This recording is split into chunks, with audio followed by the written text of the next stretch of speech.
আশা করি সবাই বুঝে গেছো আমার ছবি ভিডিও দেখে যে আমি দার্জিলিংয়ে ঘুরতে গিয়েছিলাম। তো যাওয়ার তেমনভাবে কোনো প্ল্যান ছিল না, সবাই যাচ্ছে যখন তখন ভাবলাম চলো যাওয়াই যাক। তেমনভাবে তো আমাদের কোথাও ঘোরাঘুরি হয়নি, সেই বুঝে আমরাও চলে গেলাম দার্জিলিংয়ে।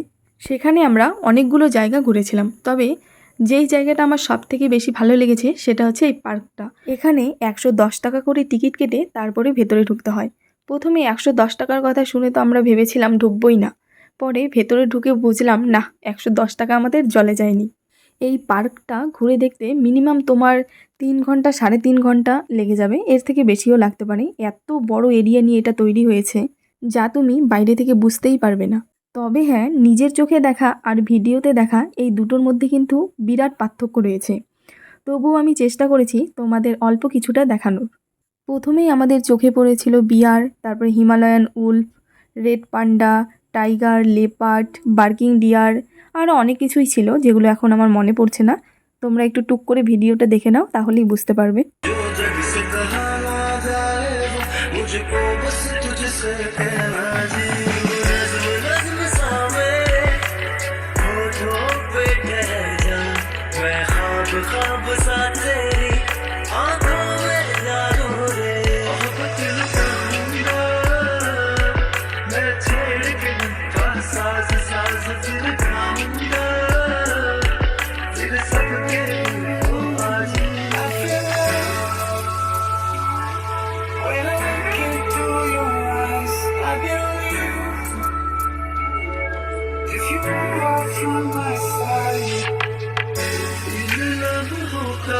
मुझे कब से इंतजार था इन खुशियों के लिए, कब से बेकरार था। আর আমি যা বুঝলাম এখানকার সব পশুই প্রায় আমার মতো অলস, শুধুমাত্র রেড পান্ডা বাদে, কারণ প্রায় সবাই ঘুমোচ্ছিল আমার মতোই। ঠিক আমি যেরকম সারাদিন ল্যাদ খাই, ঠিক এরাও এই যে পড়ে পড়ে ল্যাদ খাচ্ছে। মাঝে মাঝে একটু মাথা তুলে দেখছে আশেপাশে কোনো সুন্দরী মেয়ে দেখা যায় কিনা।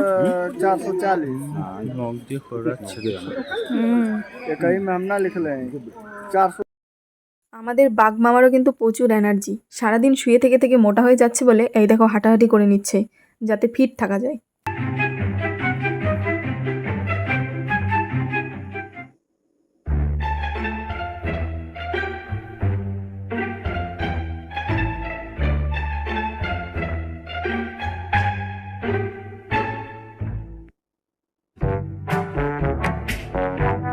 এই যে ইনি নাকি হিমালয়ান উল্ফ, যাকে দেখে তো আমি প্রথমে ভেবেছিলাম কুকুর, তারপর লেখাটা দেখে বুঝলাম এনার নাম হচ্ছেন হিমালয়ান উল্ফ। এনার ঘরটা কিন্তু বেশ সুন্দর, তবে হ্যাঁ ইনি নিচের দিকে তাকিয়ে তাকিয়ে কী খুঁজছেন ভগবানই জানে। তারপরেই চোখে পড়লো এই রেড পান্ডা। উফ, দেখতে কি সুন্দর না, কি কিউট দেখতে। এনাদের কিন্তু প্রচুর এনার্জি, সারাক্ষণ খেলা খেলছিল।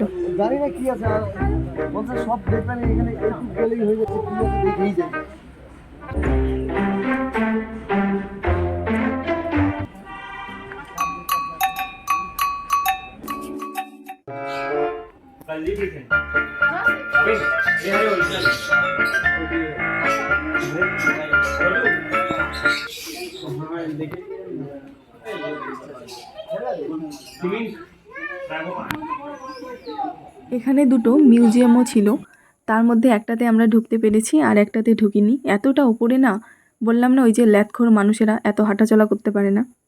এই যে এটা যেটা দেখা যাচ্ছে এখানে নানা ধরনের পশু পাখির মডেল ছিল। আর যেটাতে আমি যেতে পারিনি সেখানে নাকি গাছপালা, তবে দার্জিলিংটা কী করে তৈরি হলো এরকমই কিছু ছিল যেটা আমি শুনেছিলাম, তবে আমি জানি না সঠিক কোনটা, কারণ আমি যাইনি।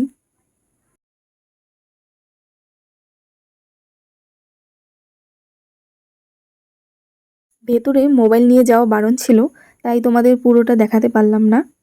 তবে যাই বলো, হঠাৎ করে প্ল্যান করে গিয়ে যে এতটা মজা হবে আমি তো ভাবতেই পারিনি। তোমরা যদি কখনো দার্জিলিংয়ে যাও তবে আমি বলবো এই জায়গাটায় অবশ্যই ভিজিট করো, তোমাদের আশা করি ভালো লাগবে। তো আমার ভিডিওটা কেমন লাগলো তোমরা অবশ্যই জানাবে। আজকে তাহলে আসি, দেখা হচ্ছে অন্য কোনো ভিডিওতে। সকলেই ভালো থেকো, সুস্থ থেকো, নমস্কার।